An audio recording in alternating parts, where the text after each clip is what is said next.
Oh, well, good morning, children, both young and old. We get busy this time of year. We're about to go into October. And the closer to Christmas it gets, the busier and busier we're going to be. Excuse me. Before we get started this morning reading out of the journals, I'd like to share something with you about Christmas. Christmas is celebrated at different times all over the world. Different countries have their own way of celebrating the Creator, celebrating the birth of Christ, bringing joy and happiness to one another. It's a very wonderful, pleasant time of year. And so this morning, in that spirit, I would like to share with you a journal from a different part of the world. And let's see here. Europe, Germany. Let's go to Australia this morning. Now, in Australia, they have what they call camps. So these are small communities that are in the back part of Australia in what they call the bush. And one morning, one of the boys was almost bitten by a crocodile. We were making a stop at an isolated backwater camp, and I knew it would be hard to spot in the bush, so we decided to drop down low and follow the waterway.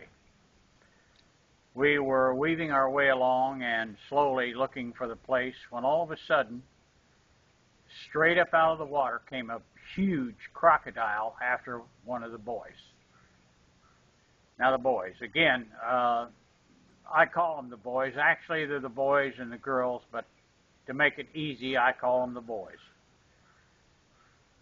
He was a big sucker, and it scared the boys something terrible. It was about 11 feet long and mean looking. Crocs are dangerous. I've heard stories about people who get bitten by crocs and they're never the same again. Anyway, he startled the boys and they bolted and shot straight up into the air for at least 1,000 feet. And the bad part was I'd been ready to step out of the sleigh. We were coming to the camp, and I'd been ready to step out of the sleigh. And there I was with one foot on the floor of the sleigh and the other on the middle step. Had I not had hold of the mounting handle, there might have been a different Santa Claus next year, a new Santa.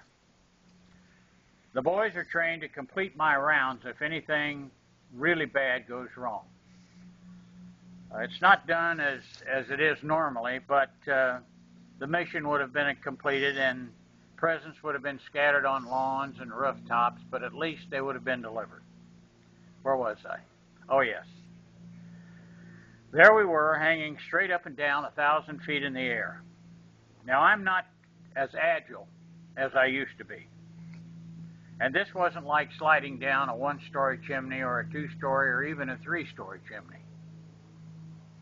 And the bag had slipped from the front seat to the back of the sleigh and was starting to creep over the edge.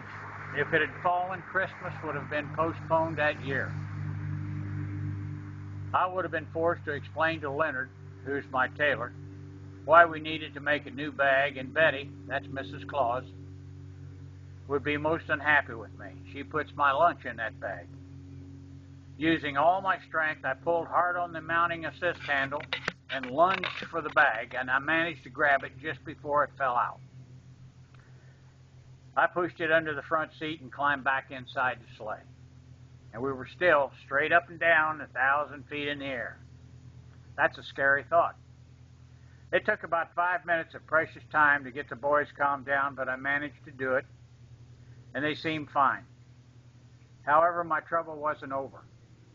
It seems that when the boys jumped and started upward, my cap was blown off and was floating on top of the water next to the nose of a very angry crocodile who had missed his breakfast. Something had to be done, and quickly, or I would have found myself making deliveries in the daytime, and that just isn't done. It's not acceptable. Santa Claus does not make deliveries in the daytime. Turning around, we made a plan that I explained to the boys, and we started back down toward the water. stopping about 100 feet or so above the surface. We could see that old croc looking straight at us. And I knew he would make another try at the boys, but it didn't want to scare them, so I said nothing. Looking at them, however, I could tell they already knew. Anyway, taking hold of the assist handle with my right hand, I climbed out so my right foot was resting on the bottom runner of the sleigh. When I was ready, I gave the signal, and the boys headed straight down towards the surface at full speed. Let me pause here long enough to explain about our full speed. When we need to make up time or avoid an airplane or a fast-moving storm, we do what we call full speed. The boys go as fast as they can, and zip, we're out of there in a jiffy. It's really quite exciting. And the boys are really quite good at it, almost to the point of showing off sometimes. Of course, I have no way of knowing that for sure, but I can tell you they enjoy it. Many times during our rounds, we've had to make sharp turns to dip below trees, into canyons, move around so that we didn't hit things. But to the best of my recollection, there has never been a time when any of those who came before me had to make a power dive on a waiting crocodile. I know I certainly never have.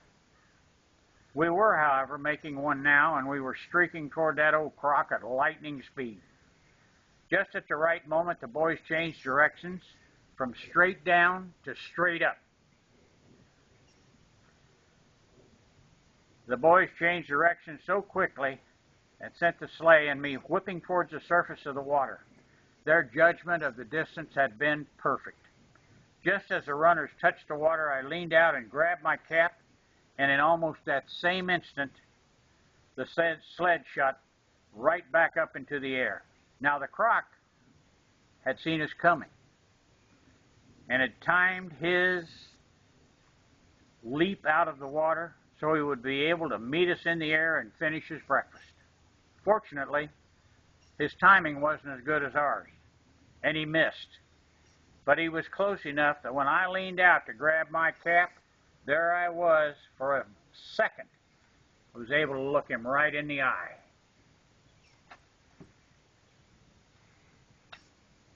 I still think to this day he winked at me before falling back into the water. It was scary. Anyway, we made the stop and continued on.